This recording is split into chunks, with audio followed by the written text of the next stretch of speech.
దాన్ని ఖండించడమా లేకపోతే ఆయన రియాక్షన్ ఏంటో చెప్పాలి కదా దాని మీద. ఓకే, మధుసూదన్ రెడ్డి గారు, అసలు వాళ్ళ దేశ ప్రజలందరూ కూడా పాకిస్తాన్కి బుద్ధి చెప్తారా లేదా? వెంటనే ఏదో ఒకటి చేసి అది గుర్తుండిపోయేలా ఉండాలి, కోలుకోలేని దెబ్బతీయాలి పాకిస్తాన్ అని చెప్పి ఈ నినాదం చాలా బలంగా వినిపిస్తుంది. పార్టీలకు అతీతంగా ప్రజలందరూ కూడా ముక్త కంఠంతో అందరూ ఐక్యంగా ఉండి పాకిస్తాన్ని దెబ్బ కొట్టాలని చెప్పి చెప్తా ఉన్నారు. ఏమంటారు మీరు? ఇప్పటికే పాకిస్తాన్ ఆర్థిక సంక్షోభంలో చిక్కుకుంది. ఇలాంటి పరిస్థితుల్లో కొరివితో తలగొక్కున్నట్టు ఏది లేపి దండించుకోవటం అన్నమాట. మీరు చేయాల్సింది ఏంటి? మీ దేశాన్ని అభివృద్ధి చేసుకోవాలి. వ్యవసాయకంగా, పారిశ్రామికంగా ఇవాళ పాకిస్తాన్ ఏ పరిస్థితుల్లో ఉంది? అది లేకపోగా వ్యవసాయానికి వచ్చే నీళ్లనే వాళ్ళే అడ్డుకుంటే అంటే ఇప్పుడేంటి, మనం ఎలా చూడాలి దీన్ని? పరిణామాలని స్వయం కృతాపరాధాలు కనపడుతున్నాయి పూర్తిగా. ఇవాళ దేశం కాదు, ఇప్పుడు ప్రపంచం మొత్తం మీద ఎటువంటి సానుభూతి పాకిస్తాన్కి లేని పరిస్థితి. ఇప్పుడు కాలు దువ్వడం ఏంటి అర్థం కావట్లేదు.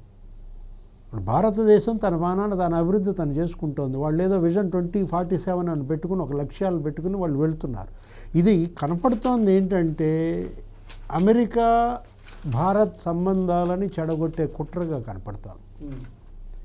ఇది ప్రపంచ దేశాల్లో కొంతమంది దీని వెనుక ఈ కుట్రకు పాల్పడుతున్నట్టుగా మనం చూడాలి. ఎవరెవరు దీని వెనక అదృశ్య శక్తులు పనిచేస్తున్నాయి? పాకిస్తాన్ ఎవరి అండ చూసుకుని ఇలా పెట్టరేగిపోతారు. ఇప్పుడు దీనివల్ల సాధించేది ఏంటి? భారతదేశాన్ని ఇంకా నష్టపరచడం తప్ప ఇప్పుడు ఏది? ఇక్కడ స్వయం సమృద్ధి సాధిస్తున్నారు, పెట్టుబడులు వస్తున్నాయి, మొత్తం అంతా కూడా పారిశ్రామికీకరణ జరుగుతోంది, మేక్ ఇన్ ఇండియా అని చెప్పి వెళ్తున్నారు, వికసిత భారత్గా అడుగులు వేస్తున్న దీంట్లో ఇప్పుడు మీరు పాకిస్తాన్ని బాగు చేసుకోండి, నాశనం చేసుకునే ప్రయత్నాలు ఎందుకు? ఇప్పుడు పాకిస్తాన్ బాగుపడాలనే భారత్ కోరుకుంటుంది, కానీ భారత్ నష్టపోవాలని ఎందుకు పాకిస్తాన్ కోరుకుంటోంది? ఒకవైపు శ్రీలంక చూసాం ఎలాంటి పరిస్థితుల్లో ఉంది. అక్కడ సివిల్ వార్, అక్కడ రాజ్య అధ్యక్షుడే పారిపోయిన పరిస్థితి దేశాన్ని వదిలిపెట్టి. ఆ పరిస్థితి ఇక్కడ కూడా రావాలా పాకిస్తాన్లో?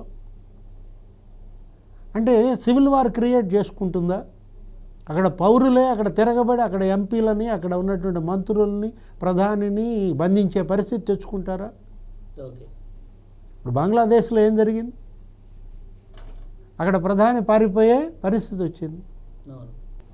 ఆ దేశ ప్రజలు కూడా, యువత కూడా, సార్ ఇది కాదు మాకు కావాల్సింది, మాకు మా దేశం డెవలప్మెంట్ కావాలి, మాకు ఉద్యోగాలు కావాలి, పారిశ్రామికంగా అభివృద్ధి చెందాలి, ఇది కోరుకుంటున్నారు. ఇప్పుడు భారతదేశం ముందు వాళ్ళ పెను సవాళ్ళు. ఒకవైపేమో అటు సీమాంతర ఉగ్రవాదం, మరోవైపేమో ఆర్థిక ఉగ్రవాదం.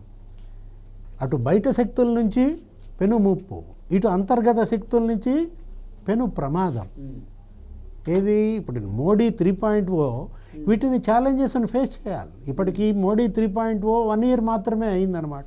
ఇంకా 3 సంవత్సరాలు, ఇంకా 4 సంవత్సరాలు అటు పాకిస్తాన్ లేకపోతే చైనా ఇతర దేశాల నుంచి ముప్పు వాటిల్లకుండా చూసుకోవాలి. ఒకవైపేమో అక్కడ టారిఫ్ వార్ నడుస్తుంది.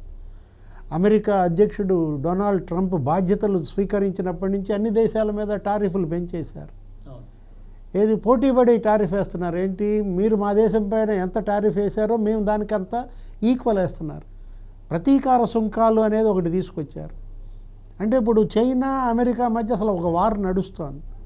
చైనా మరి సరుకుల పైన ఆయన 135% వేస్తే 125% చైనా వేసింది అమెరికా ఉత్పత్తుల పైన. చైనా 125% వేస్తే ట్రంప్ 230% వేసాడు. అంటే అసలు ఇది దీనివల్ల వీటివల్ల ఈ టారిఫ్ వార్, అటువైపేమో టారిఫ్ వార్, దానికే ఇవాళ ప్రపంచ దేశాలన్నీ అస్తవ్యస్తమై అతలాకుతలం అవుతుంటే ఇప్పుడు ఈ భారత్ పాకిస్తాన్ వారా? అంటే ఇప్పుడు అటు ఆర్థిక ఉగ్రవాదాన్ని ఎలా అడ్డుకోవాలి? ఇదొక సవాలుగా ఉంటే ఇప్పుడు సీమాంతర ఉగ్రవాదం అనేది ఇప్పుడు ఇంకో తలనొప్పిగా తయారైనప్పుడు దగ్గర నీకు గత 10 ఏళ్లలో 18,66,000 కోట్లు డబ్బు విదేశాలకు వెళ్ళిపోయింది. ఇక్కడ దోచుకోవటం, అక్కడ దాచుకోవటం, హవాలా లేకపోతే ఫెమా, పూర్తిగా మనీ లాండరింగ్, 18,66,000 కోట్లు నీకు విదేశాలకు వెళ్ళిపోయిందంటే అంటే ఇదేంటి ఇక్కడ ప్రజలు ఇవాళ ప్రజాధనం అన్నమాట. ఆర్థిక నేరస్తులకు స్వర్గధామంగా బ్రిటన్ మారిందంటున్నారు. ఇక్కడ భారతదేశంలో డబ్బులు బ్యాంకులకు ఎగ్గొట్టడం, బ్రిటన్లో తలదాచుకోవటం. విజయ్ మాల్యా 8,000 కోట్లు, ఆ చోక్సీ 14,000 కోట్లు సార్ విజయ్ మాల్యా. నీరవ్ మోడీ అసలు దగ్గర 44,000 కోట్లు ఈ నలుగురు ఆర్థిక నేరస్తులే ఇక్కడ బ్యాంకులకు ఎగ్గొట్టి తీసుకుపోయారంటే ఇప్పుడు ఇవాళ ఈడీ కన్నెర్ర చేసింది. దగ్గర 22,000 కోట్లు ఇవాళ రికవరీ చేసింది వీళ్ళందరి దగ్గర ఎన్ఫోర్స్మెంట్ డైరెక్టరేట్. అంటే 5,267 కేసులు గత 10 ఏళ్లలో ఈ ఫెమా ఉల్లంఘనలు కానీ మనీ లాండరింగ్ కేసులు కానీ 5,267 కేసులు అంటే అందులో ఎంతమందికి శిక్ష పడింది? 40 మందికా?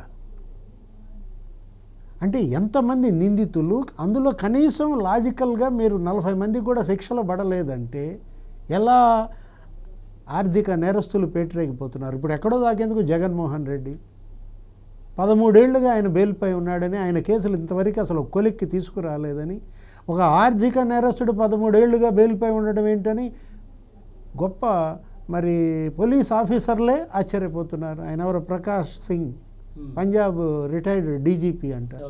ఆయన ట్వీట్ పెడితే సిపిఐ నారాయణ ధ్వజమెత్తాడు. అసలు ఏంటిది?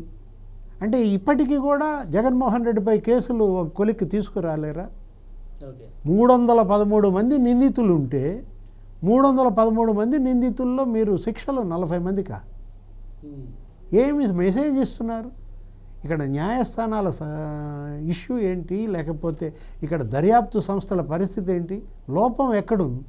సో ఫైనల్గా డివిఎస్ గారు చెప్పండి, ఆర్థిక ఉగ్రవాదం, సీమాంతర ఉగ్రవాదంతో పాటు కొన్నేళ్లుగా ఎలాంటి స్కాములు జరిగినాయో కూడా చెప్పారు మధుసూదన్ రెడ్డి గారు. ముఖ్యంగా ప్రజాప్రతినిధుల విషయంలోనైనా కొంత వేగంగా చర్యలు తీసుకోవాల్సిన అవసరం ఉంది. సుప్రీంకోర్టు డైరెక్షన్ ఆల్రెడీ ఉందని కూడా మీరు చెప్పారు. ఏంటి సార్ ఒక్క మాటలో ఏం చెప్తారు? నరేంద్ర మోడీ ప్రభుత్వం ఇప్పుడు సీమాంతర ఉగ్రవాదం అణిచివేతకి ఏ విధమైనటువంటి చర్యలు తీసుకుంటుందో ఆర్థిక ఉగ్రవాదం అణిచివేతకి అంతకు మించిన చర్యలు తీసుకోవాలి. ఎందుకంటే సుప్రీంకోర్టు ఆర్థిక నేరం అది హత్య కన్నా ప్రమాదం. ఇప్పుడు 28 మందిని చంపేశారు పహల్గామ్లో. 28 మందిని చంపటం దారుణం, కిరాతకం, అది ముష్కర మూకల దాడి. దానికి ఎటు గుణపాఠం చెప్తారు. ఏది మోడీ దానికి ఎటు గుణపాఠం, తిరుగులేని గుణపాఠం చెప్తామని చెప్పారు. ఉగ్రవాదులను ఏరేస్తాను, వాళ్ళ వెన్నులో వణుకు పుట్టిస్తాను, ఉగ్రవాదులకి స్థానం కల్పించిన భూభాగాన్ని కూడా నాశనం చేస్తానన్నాడు. ఆ హత్యల కన్నా ప్రమాదమైనది ఈ ఆర్థిక కుంభకోణం అని అన్నది ఎవరు? సుప్రీంకోర్టు. కాబట్టి ఈ ఆర్థిక ఉగ్రవాదుల పీచమణచాలి. వీళ్ళు కొల్లగొట్టిన సొమ్ముని రికవరీ చేయాలి, వీళ్ళని కఠినంగా. కానీ ప్రకటనలకే పరిమితం అవుతున్న పరిస్థితి సార్. ఎందుకు అది చర్యలు తీసుకోవడంలో ఈ ఉదాసీనత, నిర్లక్ష్యం?